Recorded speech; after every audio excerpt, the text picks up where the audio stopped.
Well, there they are. Our new electronic media, or our new gadgets. You push a button, and the world's yours. You know how they talk about the world getting smaller? Well, it's thanks to these that it is. Everywhere is now our own neighborhood. We know what it's like to go on safari in Kenya, or to have an audience with the Pope, to order a cognac in a Paris cafe.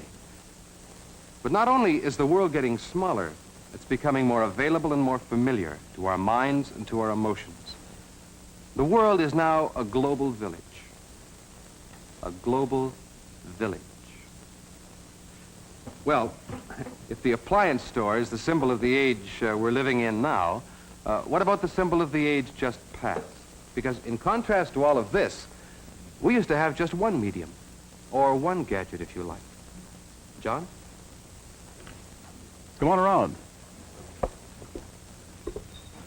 You're in a bookstore, in the hallowed, respectable center of the age of print, the age of the book. In the appliance store, you're very much the electronic man. Here, you go back to being the Renaissance man, literary man. A book. It's all we used to have. There were no film projectors, no TV sets or radios. We got all our information from this. We were educated by it. We learned about each other from it. The book was the source of our fame. We lived, loved, and died, as the saying goes, by the book. Think for a minute of how one reads. One sits alone. One's eye scans a line at a time. The author's ideas come to you one at a time off the page. It's a private experience. It's not a community or family activity. You do this alone.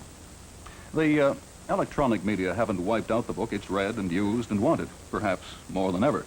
But the role of the book has changed. It's no longer alone. It no longer has sole charge of our outlook nor our sensibilities. Of course, the trouble is we act as though we were still solely in the age of the book. Our notions of right and wrong, our regard for one another, for education, diplomacy, politics, religion, all belong to the literary man. And perhaps that's why literary man finds things today coarse or corrupt or materialistic. He hears the sound of fighting in the street, of the rough and tumble of life. Sometimes he hears the sound of music, and he finds it all rather vulgar.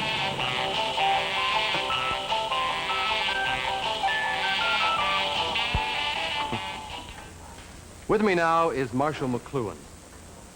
Well, Marshall, you've done a considerable amount of writing about media. What does this all mean, the book world that we had and the electronic world we have? I think the best distinction, Alan, might be found in the phrase, with it. You know how we speak of being with it, meaning we've understood completely. We've got the message, as it were, in every way possible. But in the older book or print culture, people were not with it. They were away from it by themselves with their own private point of view. Now, you have no point of view when you're with it because you accept a thing totally. And we're with it because these new media of ours, the one you talked about in the appliance store, have made our world into a single unit. The world is now like a continually sounding tribal drum, where everybody gets the message all the time. A princess gets married in England, and boom, boom, boom go the drums. We all hear about it. An earthquake in North Africa. A Hollywood star gets drunk. Away go the drums again. I use the word tribal. It is probably the key word of this whole half hour. Why, Marshall, do you use the word tribal? Why this? Well, I think you'll find everything we observed tonight about the media points in the direction of tribal man and away from individual man. Now, by individual man, I assume that you're referring to John's literary man. Yes, and tribal man is the man created by the new electronic media. So that this would be the basic change we spoke of at the beginning. Yes, we're retribalizing. Involuntarily, we're getting rid of individualism. We're in a process of making a tribe. For just as books and their private point of view are being replaced by the new media, so the concepts which underlie our actions, our social life, are changing. We are no longer so concerned with self-definition, with finding our own individual way. We're more concerned with what the group knows, of feeling as it does, of acting with it, not apart from it. Look, let's back up just a bit, Marshall. No. If more books are being used, more being sold, the libraries are crowded, they're busy, how can it be said, aside from what else may be happening, that we're moving out of a print culture? As John said, books are still very important, but their role is changing. The nature of their importance is changing. Remember that books were our first teaching machine, and during the Renaissance, our only teaching machine. Books are what gave the Renaissance its peculiar stamp. We had to see the world and each other's through the printed line on the page. And today, there are many media of information, many teaching machines. By teaching machines, I take it that you're not referring only to those found in the classroom. No. We learn everywhere. The book's role has diminished because of all the other actors. It's no longer king, but subject. We owe a lot to the book. The assembly line of mass production, that, for example, comes to us from the book, from the printed line where things move along and happen one at a time. But the assembly line has changed.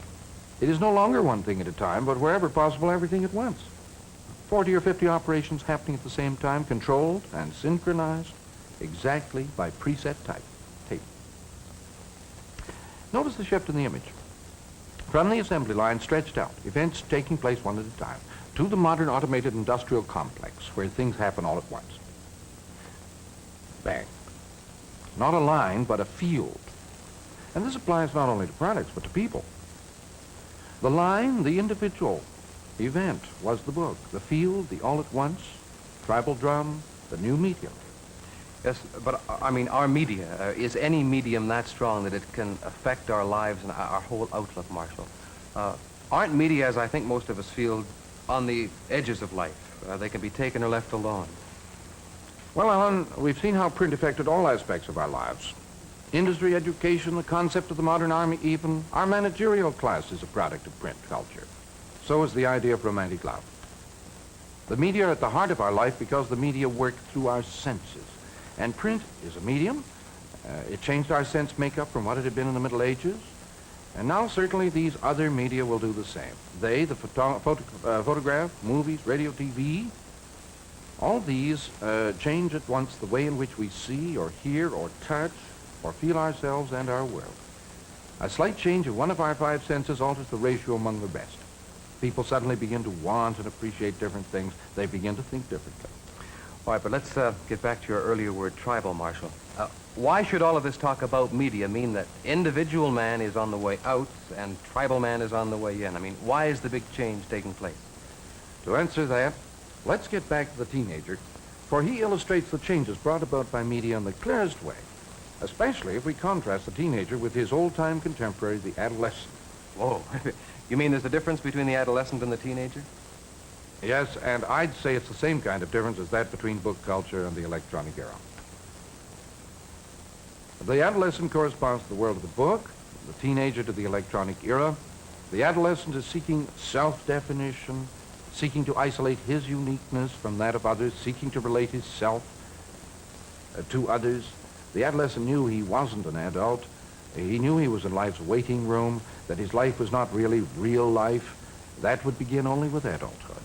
The adolescent is still our image of what the young person should be.